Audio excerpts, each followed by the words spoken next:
I really had this desire to try to fit in. It was really about feeling like an outcast. You know, when I found a crowd to fit in with that was outside of school, that was probably not the best crowd, I stopped caring about school. I ended up having a son at 17. His name's Elijah. And I started getting addicted to drugs and alcohol. By the time I even realized it, I was on the streets and I was homeless, and I burnt all the bridges of people that I loved. So I had nowhere to go, and staying at places like the Roots, I met service providers at some of these shelters, and they helped me get into recovery.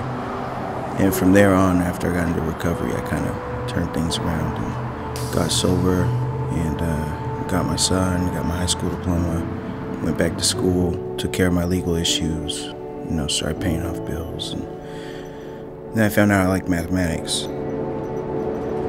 I was coming off the streets, and so I was dealing with all these things, and mathematics kind of provided a way to find a little bit of solitude. I didn't have to think about identity when I was doing mathematics, you know, or I didn't have to think about race, or I didn't have to think about any of that stuff.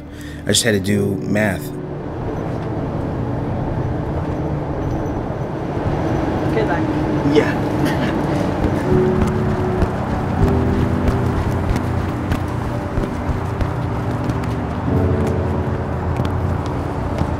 Thank you.